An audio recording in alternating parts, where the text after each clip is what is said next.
Bora lá? Já pode ir abrindo a sua Bíblia aí, se você estiver com a Bíblia de papel ou celular, abra lá no livro de Números. Nós vamos continuar a palavra da semana passada, não reclame. Se você não conseguiu vir ao culto, ou se você não assistiu ainda, assista a primeira parte. O Charton falou sobre reclamação, sobre murmuração, e hoje nós vamos continuar com alguns pontos. Ele, na semana passada, falou sobre fixarmos para não reclamarmos, né? O que fazer para não reclamarmos? Fixar o nosso olhar em Cristo, conduzir a nossa vida com base na vontade de Deus, crermos na palavra de Deus, agirmos de acordo com a palavra que Deus nos deu e alinharmos a nossa mente e coração com Deus. E hoje nós continuaremos. Mas antes de iniciarmos, eu quero que você seja bem sincero aí. Vou fazer perguntas aqui, porque essa palavra, esse tema, gente, é um tipo de tema que ninguém fica de fora, né? Quem não reclama? Quem nunca reclamou? Claro que algumas pessoas reclamam mais, outras menos, mas nós reclamamos. Ou às vezes você não reclama, não verbaliza, mas você tem dentro do seu coração o tempo todo murmurações e queixas. E eu gostaria de saber de você, quem está em casal aí, ó, já pode, se você não sabe qual é a sua principal reclamação, você já cutuca aí e pergunta, o que eu mais reclamo com você? De manhã aqui, já fizeram fazer a pergunta para o Charto assim, ó, ao vivo. E ele falou que o que eu mais reclamo é que eu faço tudo sozinha dentro de casa. Quem mulher mais reclama disso? Tudo eu. Eu tenho que limpar, eu tenho que lavar, eu tenho que recolher, eu tenho que passar. Tudo eu. Sobra tudo para mim. Quem aí mais reclama? Fala aí alguma coisa que vocês costumam ouvir de reclamação. Qual, Gui? Qual que você escuta da Giovana aí? Nenhuma? Ela não reclama? Ela é meio perfeita, gente. É bonita e não reclama, é a perfeição. Quantos anos de casado, Gui? 1 ano e meio. Eu conto ou vocês contam? Tá na lua de mel ainda, né? Esse povo tá num nível de santidade assim, ó, que eu reclamava no namoro e reclamo até hoje. Sou réu, confesso. E estou aqui diante do Senhor já. Que mais? Quais são as principais reclamações aí de casa? Fala aí, gente. Quero ouvir vocês. Como? Qual lê? Fala aí, gente. Desorganizado? De manhã também apareceu. Muito desorganizado. Que mais? A roupa não serve? Ou não tenho roupa?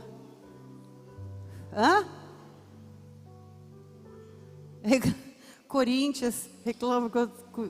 O Corinthians está difícil, né? De não reclamar. Que mais, gente? A gente reclama dos filhos.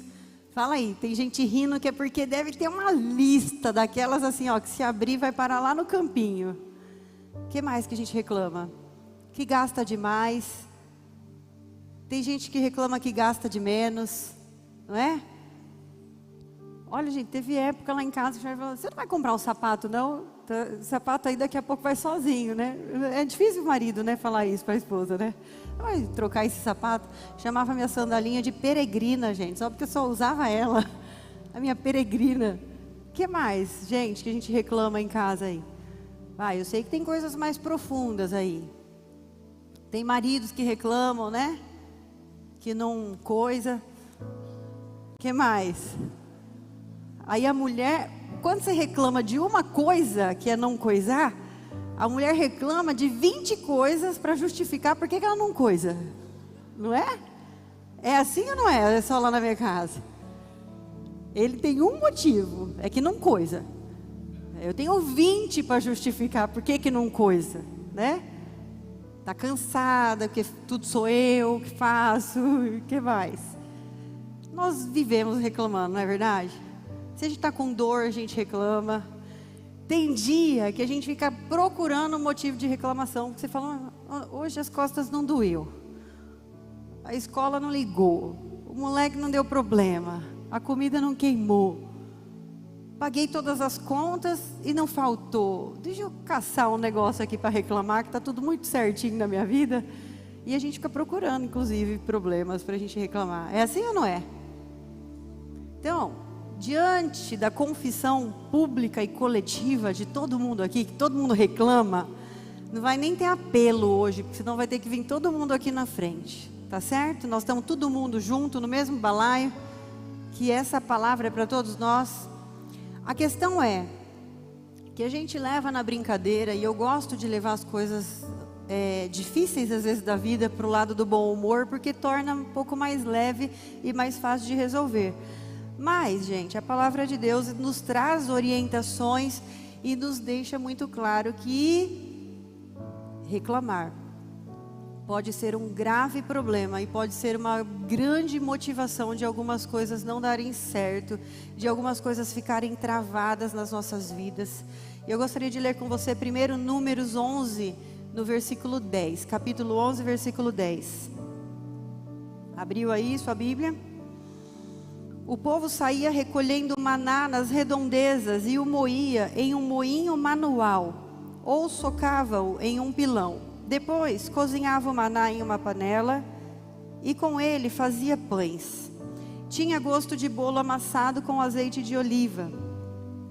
Quando o orvalho caía sobre o acampamento de noite, também caía o maná. Moisés ouviu gente de todas as famílias se queixando, cada uma à entrada de sua tenda. Então a ira do Senhor se acendeu e Moisés ficou irritado. Ou seja, resumindo, Deus se ira com a reclamação.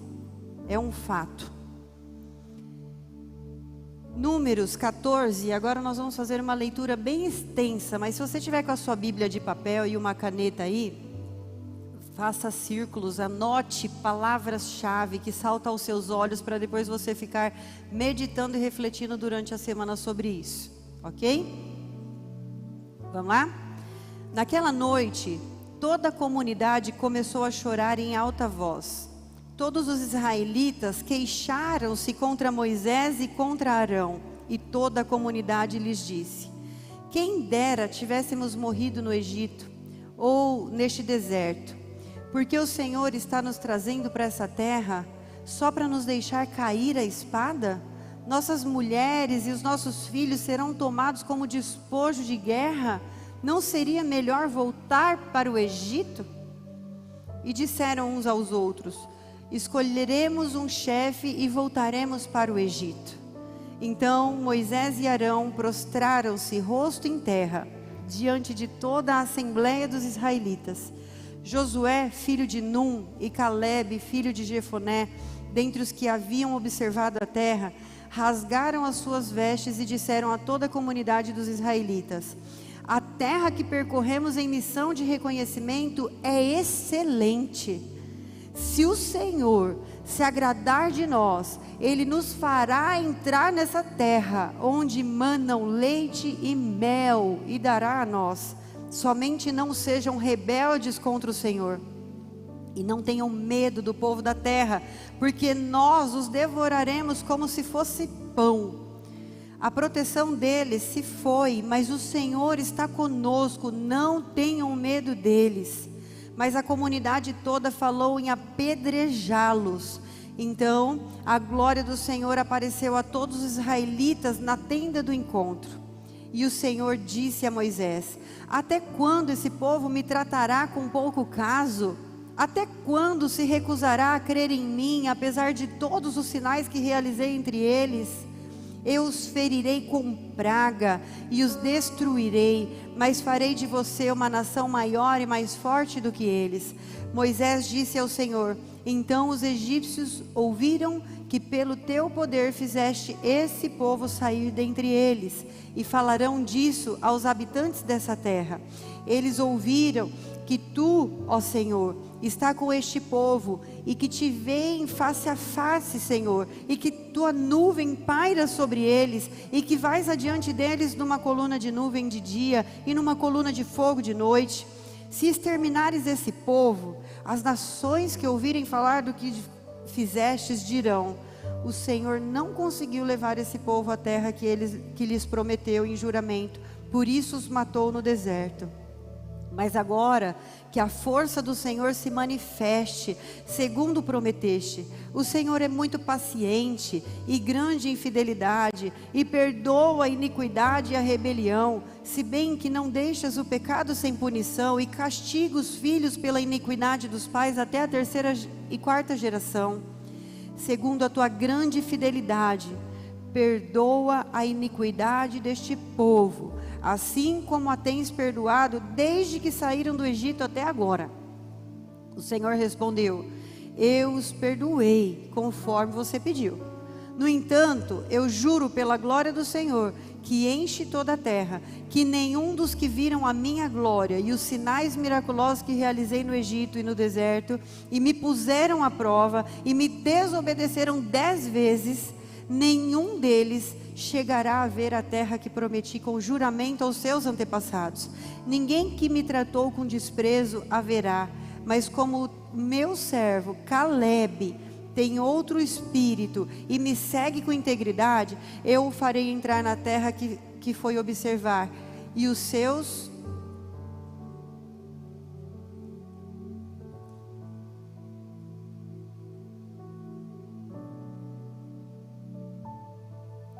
Que versículo que eu parei aí? Vamos testar, vocês estão lendo a Bíblia comigo? 24, parabéns.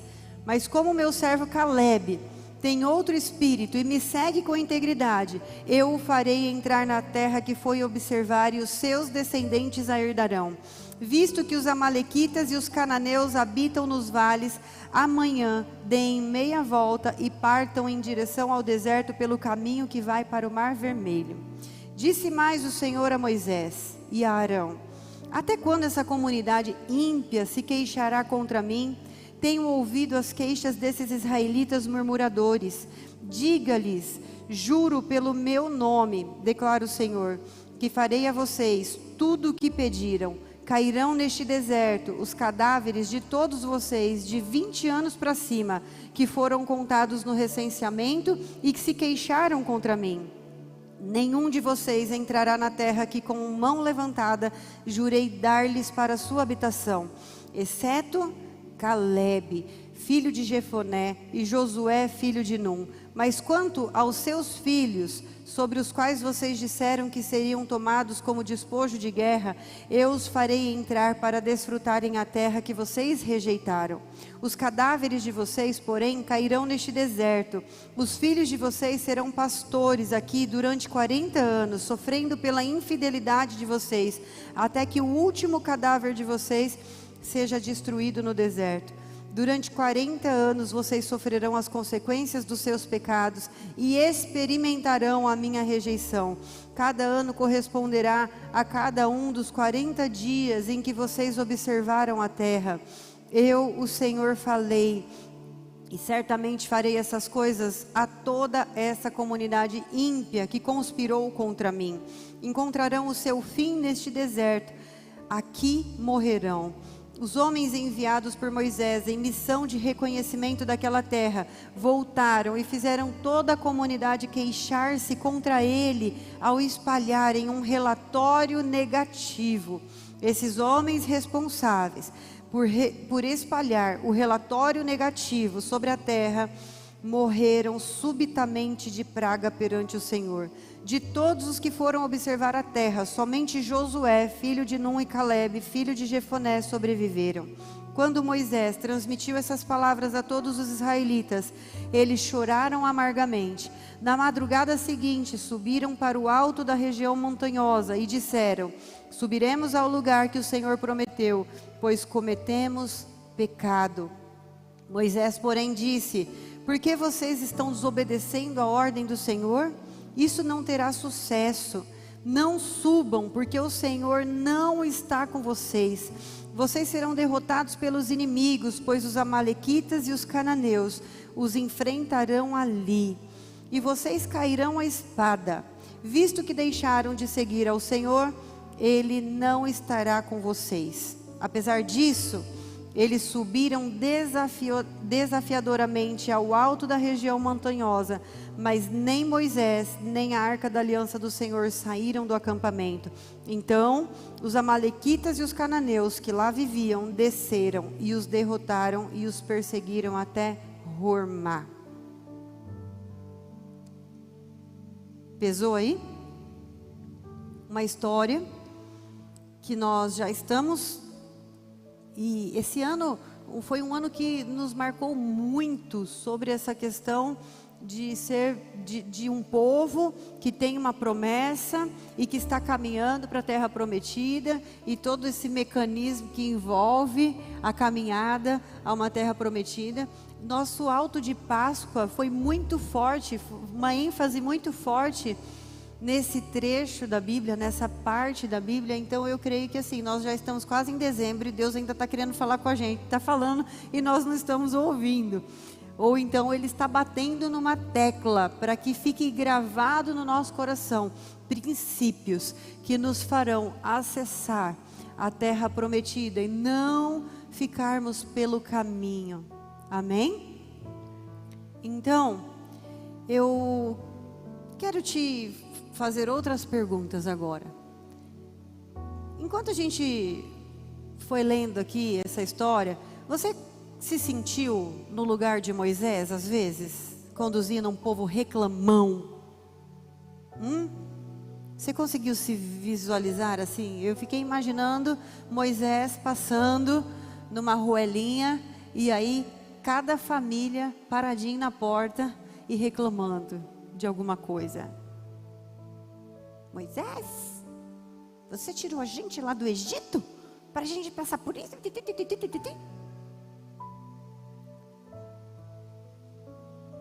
Questionando uma direção. Moisés passando ali, e a palavra fala que todas as famílias estavam se queixando de alguma coisa. Então, em alguns momentos, e se você parar para pensar em todos os papéis que você desenvolve na sua vida, você é esposa ou esposo, ou você é filho, você é funcionário, ou você é patrão, ou você é pai ou é mãe, enfim, os seus papéis sociais.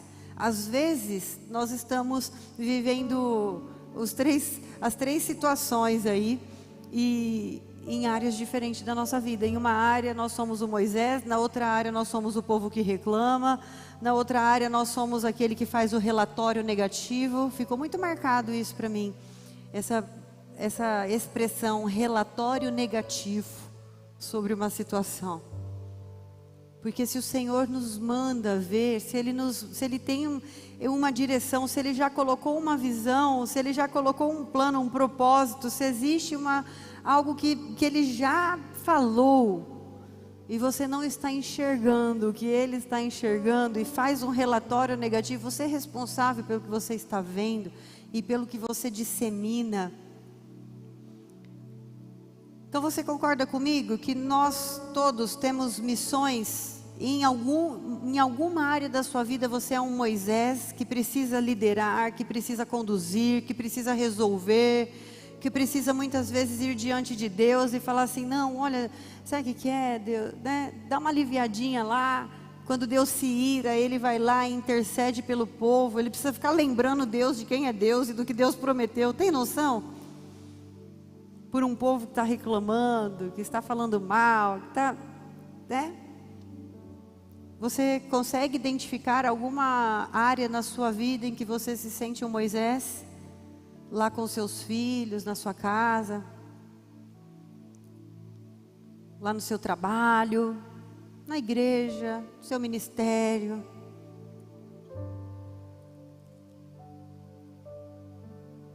Você faz parte de qual grupo?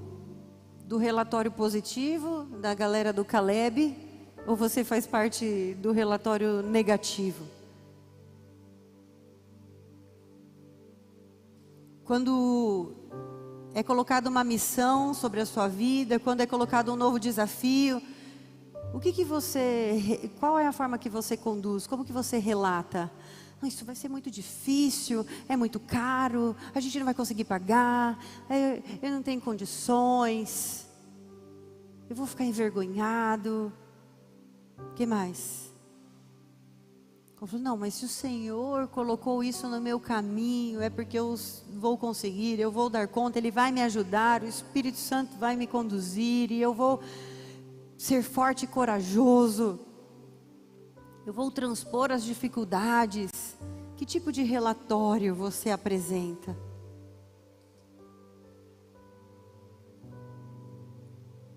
Você é o tipo de pessoa que está passando por um deserto, mas que Deus envia um maná. Talvez o deserto na área da saúde, na área financeira, nas emoções, mas o Senhor envia o maná. Ele envia de vez em quando o refrigério, um sinal de que Ele está com você e de que é uma fase que vai passar, e mesmo assim você reclama. Fala, eu não aguento mais. Eu não quero mais esse maná, eu não quero aquilo que vem de Deus, eu rejeito a provisão de Deus, eu quero voltar a ser escravo, porque é mais confortável ser escravo, porque é isso que o povo fez, ao resmungar, ao reclamar do maná, é isso que o povo está fazendo. Eu prefiro voltar para o Egito, ser escravo, do que depender da provisão de Deus. É rejeitar aquilo que o Senhor está provendo para nós. Quando nós não somos gratos, não é nem só o fato de você não reclamar.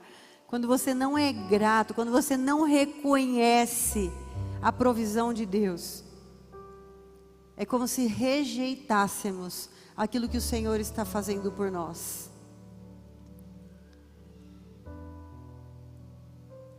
Você é do tipo de pessoa que os olhos brilham com novas missões? Você fala, uau, um novo desafio, algo novo, vamos lá. Ou daquele que olha para o trabalho que vai dar e começa a praguejar, a atrair as pragas.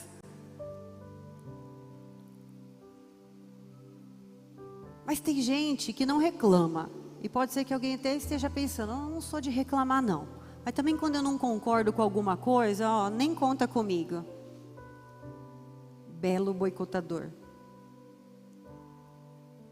Eu ainda acredito, lidando com pessoas, é melhor lidar com um reclamão de verdade, do que com um boicotador, que é sutil, que parece que está, mas não está.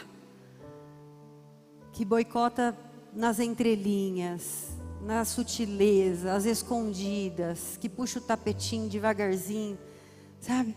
Conhece gente assim? Que não fala nada, não abre a boca, não reclama, não elogia, não fala nada, mas quando ele não concorda com alguma coisa, vixe, se prepara. E aí, se dá certo, ele vai lá e fala, olha, eu sabia que isso ia dar certo. Se dá errado, eu sabia desde o começo. Só falta falar, inclusive, eu fiz de tudo para não dar certo. Bem quietinho na minha aqui. São pessoas que nem coragem têm para reclamar.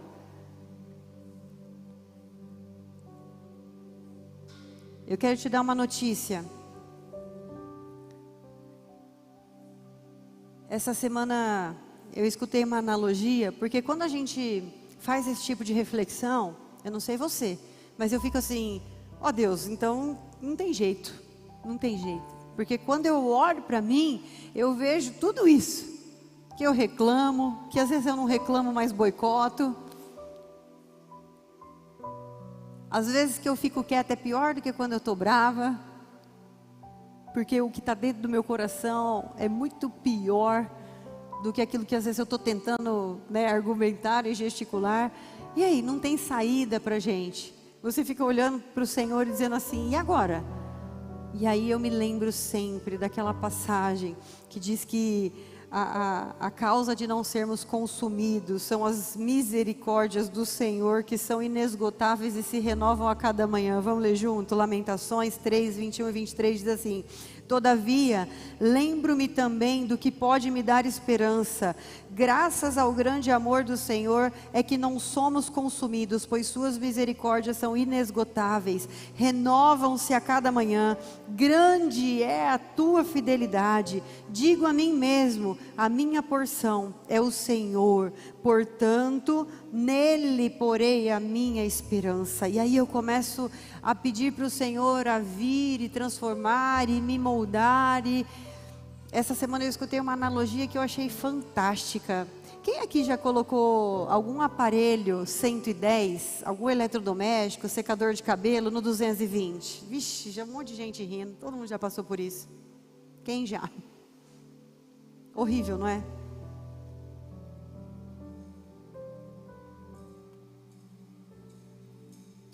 Quando você coloca um aparelho que não foi planejado, não foi projetado para aquela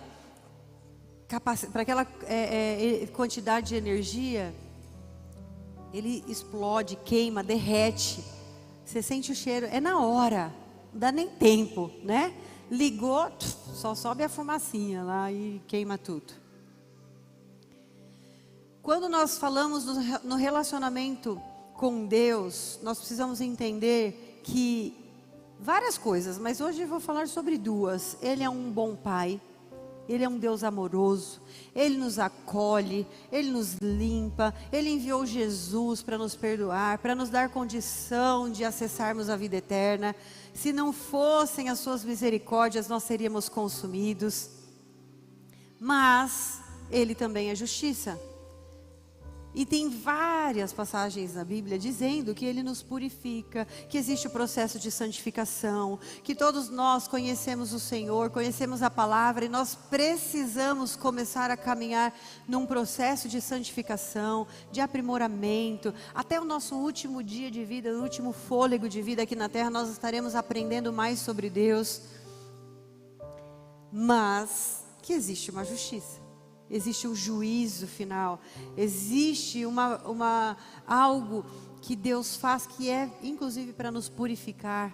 Eu costumo dizer que a justiça de Deus, até a justiça dele nos abençoa, porque nos tira de uma linha, de um trilho de maldição e nos coloca no trilho de bênção de novo, de obediência. A bênção está debaixo da obediência. Quando nós estamos em desobediência, alguma coisa acontece que a gente chama de maldição, mas é o próprio Deus nos reconduzindo para o trilho.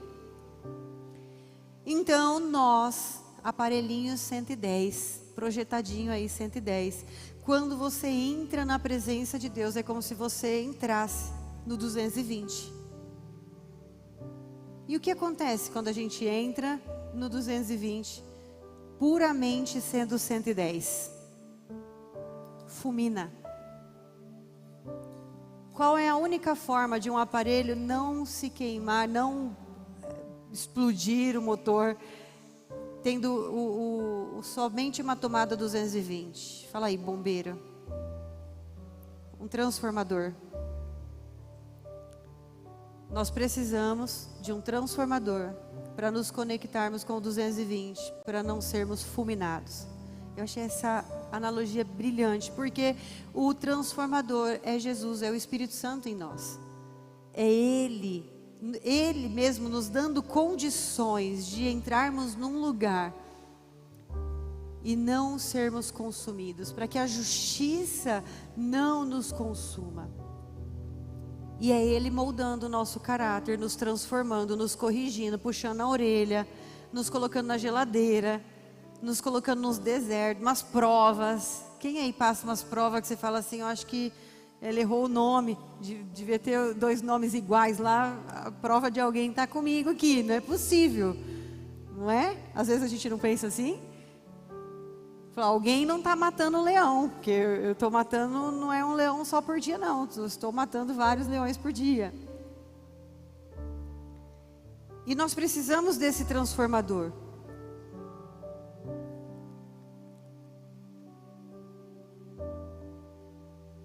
nós vamos alinhar mais 6 pontos rapidamente, depois nas células, por isso que é importante você estar em célula. Sobre as áreas da nossa vida, que pode ser uma área, que é um terreno fértil, um solo fértil, tanto para as bênçãos, quanto para que essa reclamação, para que a murmuração se torne algo ruim, algo que atraia o juízo de Deus, que atraia as pragas, né? Assim como nós olhamos lá no livro de Números. E o ponto número 6 é: alinhe a sua mente com o coração da sua liderança. Não existe ninguém nessa terra que não tenha um líder.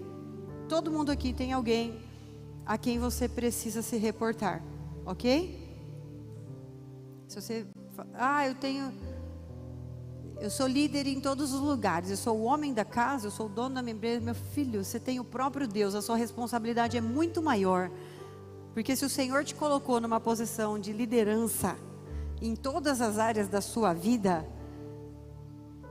você tem uma responsabilidade muito maior. E ai de você se você não corresponder ao dom e aquilo que o Senhor colocou na sua mão. Mas todos nós temos alguém a quem precisamos nos reportar. Uma liderança, um professor, um líder de célula, um pastor de região, o pastor da sua igreja, o seu chefe, o seu patrão, o seu esposo, os filhos, aos pais. Nós temos alguém a quem nós devemos a honra da liderança, devemos o respeito da liderança.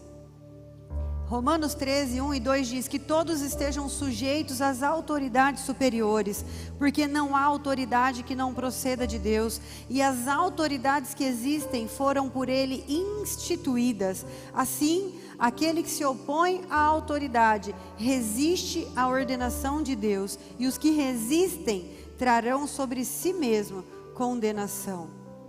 Então, alinhe a sua mente, o seu coração com a sua liderança.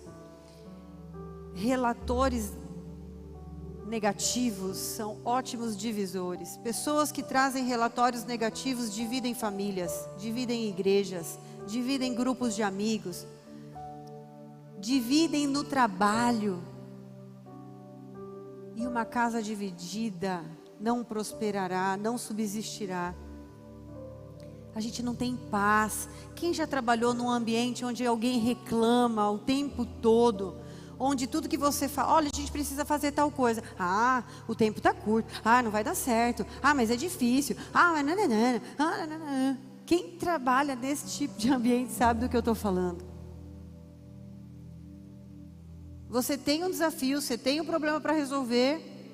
E aí aquelas pessoas que estão ali, que seriam parte da solução, se tornam parte do problema. Elas aumentam o problema, elas amplificam os problemas. Em casa, a mesma coisa. Se você parar e pensar aí, quais são as coisas que deixam a gente mais irritadas dentro de casa? Pai, mãe. Geralmente são reclamações, é o filho que não te obedece, é o cônjuge que fez um combinado com você e não corresponde, você reclama, e aí a gente vira uma bola de neve de reclamações dentro de casa.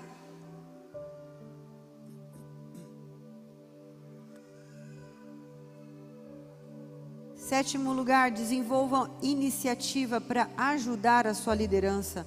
Josué, filho de Num, e Caleb, filho de Jefoné, dentre os que haviam observado a terra, rasgaram as suas vestes e disseram a toda a comunidade dos israelitas: a terra que percorremos em missão de reconhecimento é excelente. Se o Senhor se agradar de nós, Ele nos fará entrar nessa terra, onde manam leite e mel, e a dará a nós. Somente não sejam rebeldes contra o Senhor, e não tenham medo do povo da terra, porque nós os devoraremos como se fossem pão. A proteção deles se foi, mas o Senhor está conosco, não tenham medo deles.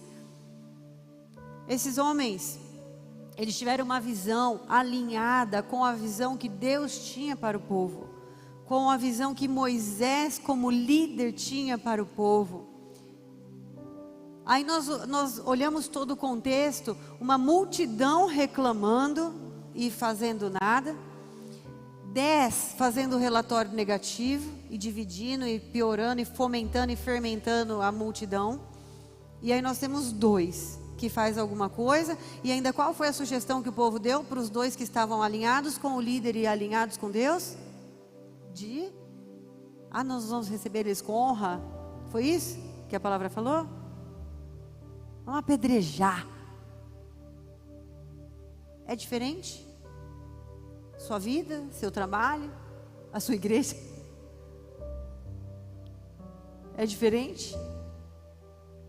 Essa conta tem uma teoria que chama teoria de Pareto, 80-20, que 80% das coisas essenciais de uma empresa são realizadas por 20% dos funcionários.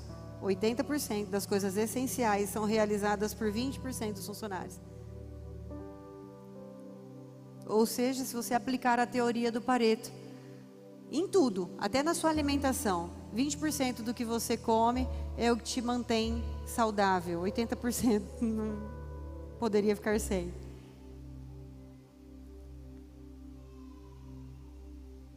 Numa igreja, 20%, acho que a nossa igreja, glória a Deus por isso, é um pouquinho maior, a gente não sabe quem são dizimistas ou não, mas a estatística das igrejas no Brasil é que 20 a 25% das pessoas devolvem o dízimo e mantêm a casa do Senhor, 80% desfrutam, mas elas não contribuem, elas entendem que isso aqui tudo foi o Senhor que mandou e a gente não paga aluguel, não tem custo de nada, de caixa de som, de nada, mas 25% mantém para que os 80% desfrutem.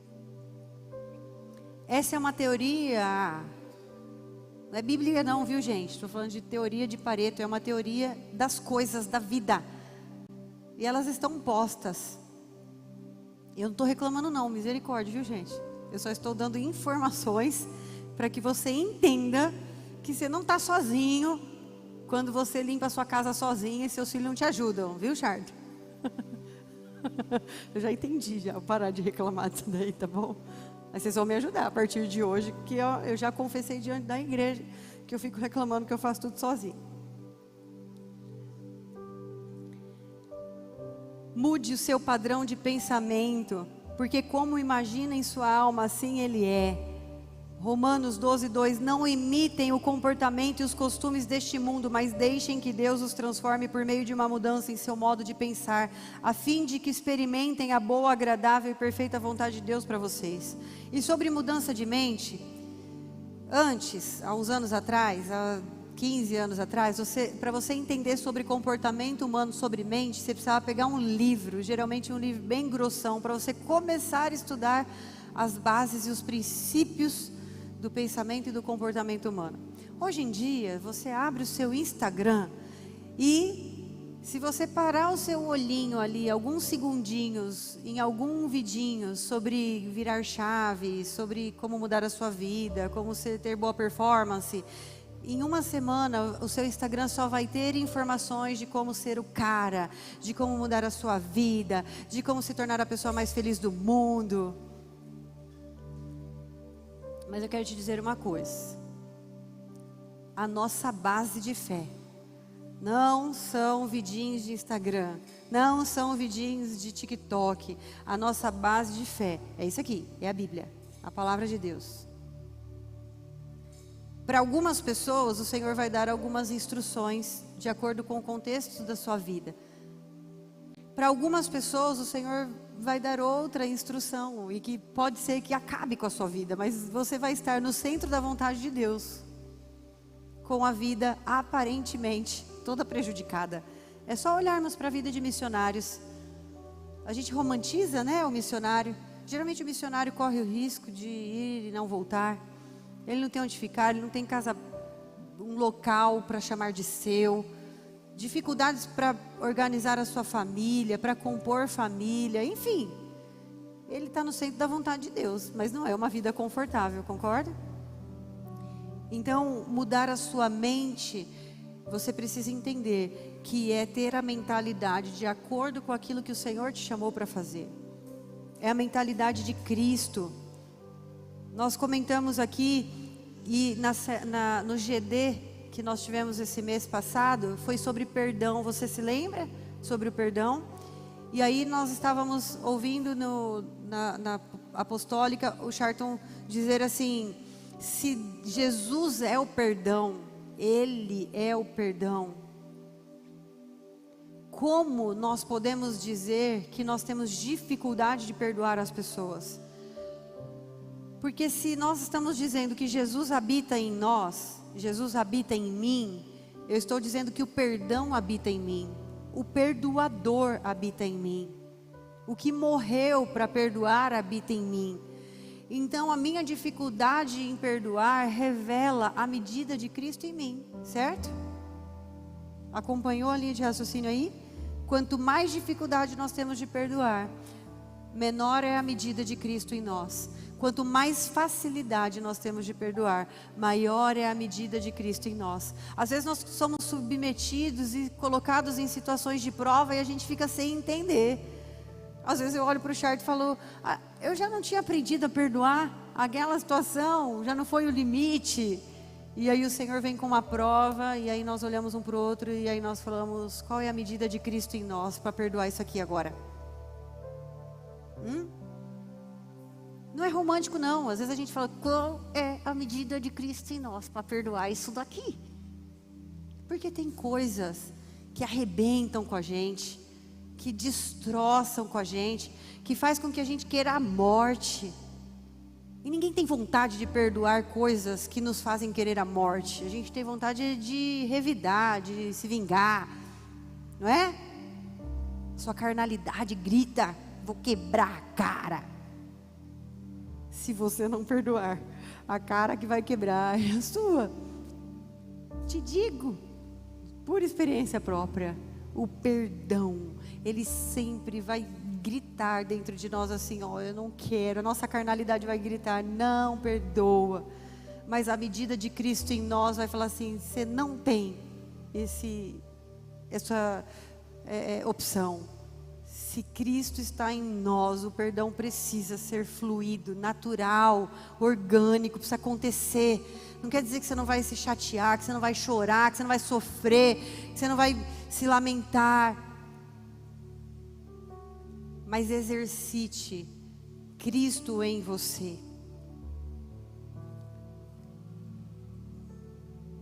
Seja sempre grato, deem graças em nossas circunstâncias, em todas as circunstâncias, pois esta é a vontade de Deus para você em Cristo Jesus. 1 Tessalonicenses 5,18. Deem graças ao Senhor porque Ele é bom e a sua misericórdia dura para sempre. Salmo 107. Quero trazer à memória o que pode me dar esperança. Lamentações 3,21, que nós lemos no começo. Não andem ansiosos por coisa alguma, mas em tudo por meio da oração e da súplica, com ação de graças, apresentem os seus pedidos a Deus. Filipenses 4,6. A gente sempre fala em casa para as crianças: o coração grato atrai o favor de Deus. Exercite gratidão, seja grato. Maná caiu, agradeça: Deus, obrigada. Senhor, muito obrigada. Isso é a sua provisão, isso é a sua mão, isso é o seu cuidado sobre mim. Senhor, obrigada por essa compra de mercado. Senhor, obrigada por essa dificuldade que está me tornando mais flexível, mais forte. 10º lugar, nunca perca a noção do valor que você tem para Deus. Números 14, 4 e 5 diz: e disseram uns aos outros: escolheremos um chefe e voltaremos para o Egito. Então Moisés e Arão prostraram-se rosto em terra, diante de toda a assembleia dos israelitas. Não aceite o menosprezo daqueles que não reconhecem o seu verdadeiro valor. Diante da reclamação, da murmuração, Moisés se curvou diante da palavra do povo, não diante de Deus. E o diabo, ele sabe muito também sobre o nosso potencial, e ele fará de tudo para nos parar. Eu costumo dizer que quando nós somos gerados no ventre da nossa mãe, Deus coloca ali dons, talentos, habilidades, Ele nos forma, e Ele tem um projeto. Porque se Ele colocou dom, talento e habilidade, é porque Ele quer alguma coisa desses dons, talentos e habilidades. Ele espera alguma coisa. E aí, quando esse projeto nasce, quando esse projeto começa a tomar forma, Satanás, ele constrói um outro projeto, que é de destruir o projeto de Deus. E todos nós temos esse risco. O seu filho pode ter nascido, você consagrou ele com 5 dias de vida, você pode criar ele aqui dentro da igreja, ele é guardado, protegido, selado, consagrado. Nós cremos nas bênçãos, nós cremos na obediência, na proteção da obediência, nós cremos em tudo isso, mas não quer dizer que Satanás não tenha um plano de destruí-lo. Por isso que nós precisamos estar sempre com a guarda erguida, atentos, em batalha. A vida é uma batalha constantemente. Lá em casa a gente fica preocupado quando as coisas estão muito quietas. Fala, tem alguma coisa passando batido, ou então a gente está na mesma maré, sabe? Você tá indo se você não estiver na contramão, no contrafluxo do mundo, você está na mesma linha, no mesmo caminho. Fique atento. Se você não estiver lutando contra planos malignos, é porque você não está nem percebendo que eles estão ali te rondando, te sondando. Seja verdadeiro e íntegro, não negocie os seus princípios. Você tem um valor, mas o seu valor também tem a ver com as suas escolhas. Eu costumo dizer que um prédio, para ele ser bem edificado e de confiança, ele precisa ser flexível, sabiam? Prédios de andares, aí, apartamentos, ele tem uma estrutura muito sólida, muito firme, porque ele precisa balançar. Ele não pode ser totalmente enrijecido. Mas para ele ser flexível numa tempestade, numa ventania, ele não tombar, os alicerces dele precisam estar bem estruturados. A Bíblia fala que a casa que é construída na rocha, ela pode passar por tempestades, por ventos, e ela não vai cair. Algo que é muito bem sustentado, permite com que aquilo seja flexível. Nós podemos ser flexíveis quando nós temos uma boa estrutura. Nós estamos na rocha. Quem é a rocha? A rocha é Jesus. E quem é Jesus? Ele é a verdade, o caminho, a vida, a verdade. Quando você é íntegro, quando você é de verdade, por mais que você falhe, a sua estrutura é sólida. Você não está construindo a sua casa na mentira, na areia. Você não está construindo a sua casa num lugar onde a água pode levar embora, o vento pode levar embora e te destruir. Nunca renuncie à sua liderança por conta de crises. Hebreus 10:39 diz: nós, porém, não somos dos que retrocedem para a destruição, mas dos que têm fé para a preservação da vida. Não queira voltar para o lugar de onde Deus te tirou. Não queira voltar a ser escravo. Permaneça. Hoje nós temos um alto impacto nas nossas mentes, através de internet, de programa, até de literatura. Antes era tão difícil para escrever um livro. Hoje qualquer pessoa sai escrevendo um monte de coisas, e a gente lê e se alimenta daquilo e toma aquilo como verdade, sem pelo menos contrapor com o que a Bíblia diz. E nós nos tornamos vulneráveis, e aí nós desistimos e nós não perseveramos. Gente, existe algo tão grave acontecendo. Vocês sabiam que até aqueles vídeos curtos, TikTok, vídeo curto de YouTube, tudo isso é preparado com um propósito para que o seu cérebro fique condicionado a captar apenas 15 segundos de informações.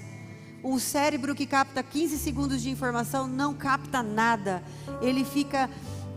Daqui a pouco, se isso não mudar, se a gente não se atentar para a vida dos nossos filhos, um animal vai ter mais inteligência e capacidade cognitiva do que a gente. Se não nos atentarmos, o Senhor não nos criou para isso.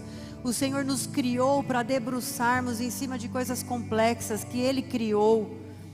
O Senhor nos criou para raciocinarmos, para usar a massa cinzenta, para botar os neurônios para trabalhar. Ele nos criou com um cérebro que recebe um trauma, mas que se regenera. Ele nos criou com neuroplasticidade. Você pode transformar um trauma num testemunho de vida. Você pode transformar algo que quase te matou em algo que vai reviver a vida e sonhos de muitas pessoas, reavivar. Então não desista. Às vezes, eu costumo dizer lá em casa, às vezes o Charles fala, tá tudo bem? Eu falo, tá, só preciso descansar. Tem dias que nós estamos tão cansados que se você tiver que tomar uma decisão, você pede demissão, você chuta tudo e vai embora para a praia, vender água de coco e viver da sua arte. Quem tem vontade de fazer isso de vez em quando? Eu não quero mais ficar usando meu cérebro, queimando o meu cérebro na frente disso aqui. Eu trabalho com escrita, com projetos, e às vezes eu fico pensando assim, meu Deus do céu, não tenho mais criatividade, não sai mais nada na minha cabeça, eu não aguento mais isso. Vou lá para a beira da praia vender minha arte, fazer colar de miçanga e vou ficar na praia todos os dias. Aí você dorme, descansa, no outro dia você levanta e pensa, quão bom é o Senhor por me proporcionar um trabalho na área que eu tive mais dificuldade na minha vida, na área de escrita. Eu comentei aqui de manhã, a minha família se mudava muito de cidade, teve um ano que eu morei em 2 estados diferentes, então a escola ficava, em segundo plano. E aí eu mudei da cidade para uma zona rural, e aí nesse sítio tinha uma escolinha que atendia as famílias das fazendas em volta, e cada parede da sala de aula era uma série. Então era primeiro ano aqui, segundo ano lá, terceiro ano lá, quarto ano lá. A mesma professora, com cartilhas diferentes, na mesma sala, ao mesmo tempo. E aí, como eu tinha vindo da cidade, a professora disse, você pode me ajudar, como você está adiantada, você pode me ajudar com a merenda? E eu fazia o leite, as bolachinhas Maria, quem lembra da bolachinha Maria redondinha? E eu lavava os banheiros. Então esse ano eu não estudei, eu não aprendi, eu não tive o processo normal de alfabetização. E mesmo assim, com todas as dificuldades, TDAH, os diagnósticos, CID, que deve ter alguma coisa aqui, dando choque, o Senhor me proporciona um trabalho onde eu posso desenvolver a criatividade, onde eu posso colocar sonhos, e o Senhor também nos dá a inteligência da parte dEle. Existe o coeficiente de inteligência, que é aquilo que você pode mensurar por testes psicológicos. Quem já fez teste de QI sabe do que eu estou dizendo. Mas existe um coeficiente, tem um livro que se chama Inteligência Espiritual, maravilhoso, você precisa ler. Que é a inteligência espiritual, é a informação que Deus pode transmitir para você. Você pode estar lá na sua oficina, você pode estar lá no seu ateliê, no seu quartinho de costura, no seu laboratório, na sua pesquisa científica. Você pode estar onde você quiser, porque Ele é o dono de tudo, Ele tem o controle de tudo. E se você disser assim, Deus, eu quero ter acesso à inteligência que essa situação, que esse assunto aqui exige, eu quero ter informações privilegiadas, eu te garanto que você acessa coisas que você não aprendeu em lugar nenhum, que você não viu em lugar nenhum, mas que o Senhor revela a você. Ele é o dono de tudo, e nós temos acesso a isso. Deus me mostra onde é que está meu cliente, o que é que eu preciso fazer para vender, qual é a estratégia de marketing, como é que eu faço para lidar com essa turma difícil. Não importa a área que você atua, o Senhor tem à disposição inteligência espiritual para te dar sobre o assunto que você quiser, sobre a sua casa. Pode se colocar de pé, mas para isso você precisa reconhecer a voz de Deus. E para reconhecer a voz de Deus, você precisa ser íntegro, ter princípios inegociáveis. Romanos 8,14 diz, porque todos que são guiados pelo Espírito de Deus são filhos de Deus. Filipenses 4,8 diz, por fim, irmãos, quero lhes dizer só mais uma coisa. Concentrem-se em tudo que é verdadeiro, tudo que é nobre, tudo que é correto, tudo que é puro, tudo que é amável e tudo que é admirável. Pensem no que é excelente e digno de louvor. Essa é a tarefa para mantermos o nosso coração voltado para o Senhor, a nossa mente voltada para o Senhor, para não reclamarmos. Acontece que quando estamos diante de situações, principalmente adversas e ruins, a nossa tendência é reclamarmos e não nos conectarmos com o que o Senhor está vendo, com o que Ele está enxergando da situação. E nós temos uma tendência de nos concentrarmos naquilo que é ruim. Você pode receber 20 elogios num dia, mas se uma pessoa te criticar, essa crítica vai martelar na sua cabeça, essa ofensa vai martelar na sua cabeça, isso vai tirar o seu sono, porque você se concentrou na coisa errada, você se concentrou naquilo que é destrutivo. Se você precisa de uma oração, se você quer ajuda em oração, os intercessores estarão aqui. Se você quiser ficar aí onde você está, não tem problema, pode ficar onde você está. Mas eu quero